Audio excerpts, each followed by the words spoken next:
दोस्तों, आशा करता हूँ आप सब अच्छे होंगे। UP triple SC PAT exam में आज हम हिस्ट्री में पढ़ेंगे वर्धन वंश। पहले कुछ प्रश्नोत्तरी और कुछ इंपॉर्टेंट नोट्स पढ़ेंगे। तो चलिए वीडियो को शुरू करते हैं। वीडियो को शुरू करने से पहले अगर आप हमारे चैनल पर नए हैं तो चैनल को सब्सक्राइब जरूर कर लें और वीडियो को लाइक करें। अगर आपने हमारे पिछले वीडियो नहीं देखे हैं तो पूरी प्लेलिस्ट है हिस्ट्री की, आप उसको देख लीजिए। पहला प्रश्न है, थानेश्वर में वर्धन वंश की स्थापना किसने की थी? ऑप्शन है राज्यवर्धन, आदित्यवर्धन, पुष्यभूत वर्धन, नरवर्धन। इसका सही आंसर है पुष्यभूत वर्धन। नेक्स्ट प्रश्न है प्रश्न नंबर 2, निम्नलिखित में वह अंतिम बौद्ध राजा कौन था जो संस्कृत का महान विद्वान और लेखक था? ऑप्शन है कनिष्क, अशोक, बिंबिसार, हर्षवर्धन। तो इसका जो सही आंसर है वो है हर्षवर्धन। हर्षवर्धन संस्कृत का विद्वान था, लेखक था, बताएंगे उसने कौन कौन सी रचनाएं लिखी, और ये बौद्ध धर्म में विश्वास भी करता था। नेक्स्ट देखिए प्रश्न नंबर 3, हर्षचरित किसके द्वारा लिखी गई? ऑप्शन है कालिदास, बाणभट्ट, वाल्मीकि और व्यास। तो देखिए सही आंसर है बाणभट्ट। कालिदास देखिए पिछले वीडियो में बताया था चंद्रगुप्त द्वितीय के दरबार में रहते थे, तो जो सही आंसर है वो है बाणभट्ट। प्रश्न नंबर 4 देखिए, हर्षवर्धन के समय में कौन सा चीनी यात्री भारत आया? फायान, इत्सिंग, मेगास्थनीज, हेनसांग। तो सही आंसर है वो हेनसांग है। ठीक है, हेनसांग भी कहते हैं इसे। नेक्स्ट प्रश्न नंबर 5 देखिए, किस व्यक्ति को द्वितीय अशोक कहा जाता है? ऑप्शन समुद्रगुप्त, चंद्रगुप्त मौर्य, स्कंदगुप्त, हर्षवर्धन। तो द्वितीय अशोक कहा जाता है वो है हर्षवर्धन। ऑप्शन ठीक है, तो आंसर ध्यान रखिए, द्वितीय अशोक हर्षवर्धन को कहा जाता है।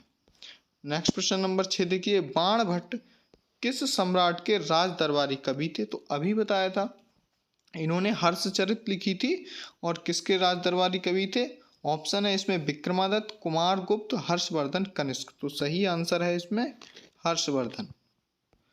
अगला प्रश्न देखिए प्रश्न नंबर 7, हर्षवर्धन एवं पुलकेशिन द्वितीय के मध्य हुए संघर्ष की जानकारी कहाँ से मिलती है या किस अभिलेख से मिलती है?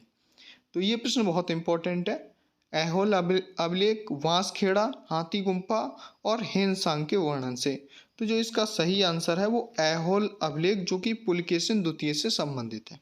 ध्यान रखिए, इस अभिलेख से हर्षवर्धन एवं पुलकेशिन द्वितीय के मध्य जो युद्ध हुआ था उसकी जानकारी मिलती है। नेक्स्ट प्रश्न देखिए, प्रतापशील, देखिए फिर से, प्रतापशील, हुड़हरण केसरी, महाराजाधिराज नामक उपाधियां किसने धारण की थी?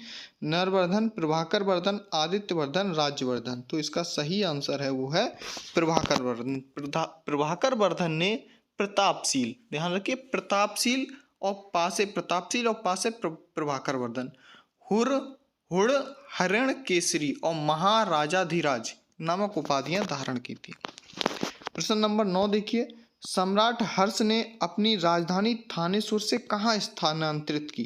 पहले इनकी जो राजधानी थी वो थानेश्वर हरियाणा में है, वहाँ थी, लेकिन हर्षवर्धन ने कन्नौज में स्थानांतरित की। कहाँ? देखिए ऑप्शन है प्रयाग, दिल्ली, कन्नौज, राजगृह। आपको पता होगा कि हर्षवर्धन ने अपनी राजधानी कन्नौज स्थानांतरित कर ली, जबकि पहले राजधानी थानेश्वर हरियाणा थी। अगला देखिए प्रश्न नंबर 10, शकलोत्तर पथनाथ किसे कहा गया है? कनिष्क, हर्षवर्धन, प्रभाकर वर्धन, राज्यवर्धन। तो सही आंसर है हर्षवर्धन। हर्षवर्धन को शकलोत्तर पथनाथ कहा गया है।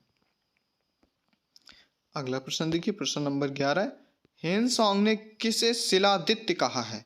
हेनसांग ने किसे शिलादित्य कहा है? ऑप्शन है चंद्रगुप्त मौर्य, चंद्रगुप्त द्वितीय, अशोक, हर्षवर्धन।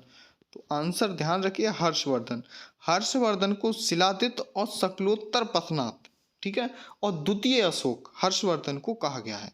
फिर से एक बार देखिए, एक तो शिलादित्य, दूसरा शकलोत्तर पथनाथ और तीसरा द्वितीय अशोक हर्षवर्धन को कहा जाता है।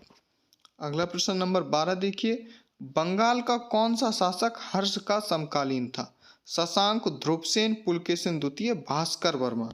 तो इसका जो आंसर है वो शशांक। देखिए ध्यान रखिए, इसी शासक ने जो बोधि वृक्ष है, बोधि वृक्ष जो है बिहार में बोध गया में उसको कटवा दिया था। ठीक है, तो ये बात भी ध्यान रखनी है कि बोध वृक्ष कटवाने वाला शासक कौन था? शशांक। और ये कहाँ का था? बंगाल। अगला प्रश्न देखिए, प्रश्न नंबर 13।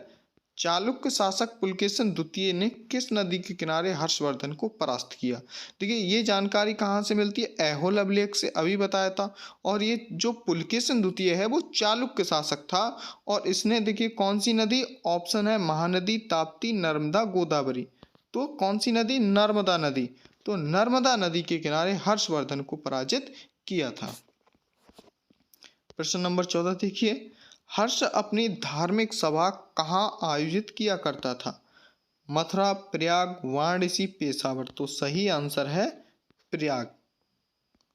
क्वेश्चन नंबर 15 देखिए, वर्धन वंश की राजधानी थानेश्वर किस प्रदेश में है? उत्तर प्रदेश, हरियाणा, मध्य प्रदेश, बिहार। तो इसका सही आंसर है हरियाणा। लेकिन हर्षवर्धन ने थानेश्वर की राजधानी चेंज करके कहाँ ले आए थे? कन्नौज। और कन्नौज कहाँ है? उत्तर प्रदेश में। प्रश्न नंबर 16, ह्वेनसांग की भारत यात्रा के समय सूती कपड़ों के उत्पादन के लिए सबसे प्रसिद्ध नगर था? वाराणसी, मथुरा, पाटलिपुत्र, कांची। तो सही आंसर है मथुरा। ठीक है, उस समय मथुरा जो है सूती वस्त्रों के लिए बहुत प्रसिद्ध था।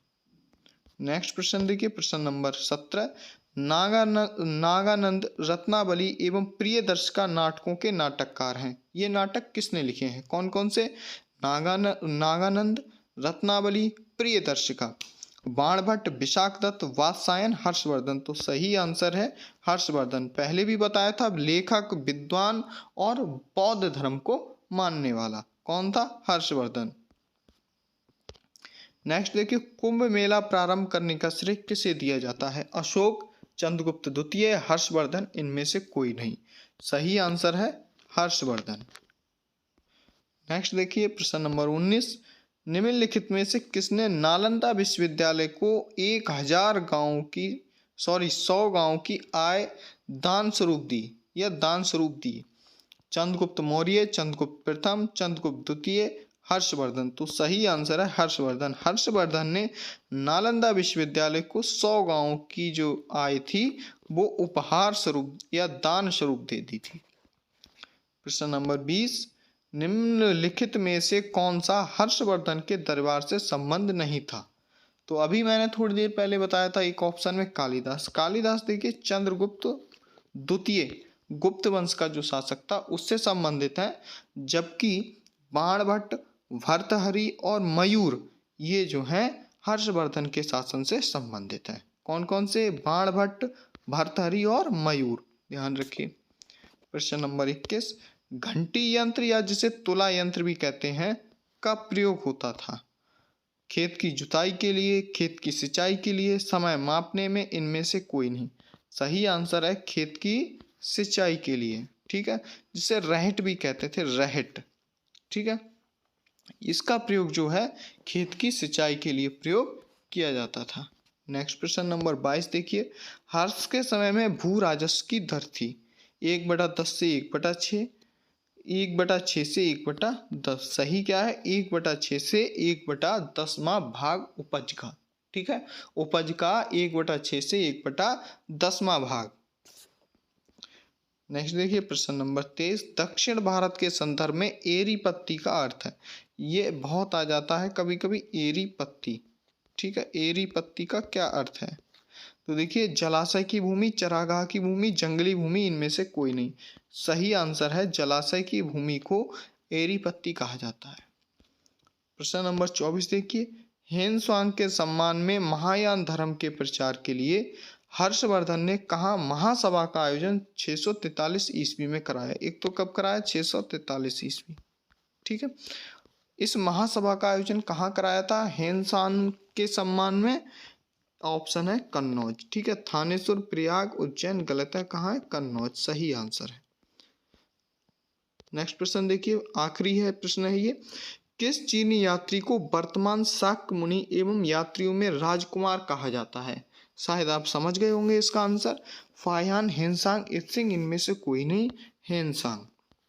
और कभी कभी यही आंसर प्रश्न आता है कि हर्षवर्धन के समय कौन सा चीनी यात्री आया था, तो हा से हर्षवर्धन और हा से हेनसांग ध्यान रखिए। ठीक है, एक नोट्स है रचनाएं और रचनाकार। अभी बताया था हमने कि जो हर्षवर्धन के यहाँ रहते थे वो थे वाणभट्ट, भर्तृहरि और मयूर। ये किसके दरबारी कवि थे? हर्षवर्धन के। और हर्षवर्धन ने कौन कौन सी रचनाएं लिखी? 3 नाटक लिखे थे, उनमें थे नागानंद, रत्नावली और प्रियदर्शिका। और उसके जो दरबारी कवि थे बाणभट्ट, ये बहुत ज़्यादा इम्पोर्टेंट है, कई बार आते हैं। हर्षचरित और कादम्बरी, कादम्बरी बहुत इंपॉर्टेंट है, तो याद रखिए हर्षचरित और कादम्बरी बाणभट्ट ने लिखी। भर्तृहरि ने नीति शतक, श्रृंगार शतक, भक्ति शतक, जो शतक है नीति शतक, श्रृंगार शतक और भक्ति शतक, वो भर्तृहरि ने लिखे। और मयूर ने सूर्य शतक, लेकिन जो है वो मयूर ने लिखा है। याद रखिए, इसका स्क्रीनशॉट ले लीजिए या 1 से 2 बार वीडियो को देख लीजिए, जैसा मैं हर बार कहता हूँ। आशा करता हूँ आपको वीडियो अच्छा लगा होगा। मिलते हैं नेक्स्ट वीडियो में, तब तक के लिए जय हिंद, वंदे मातरम।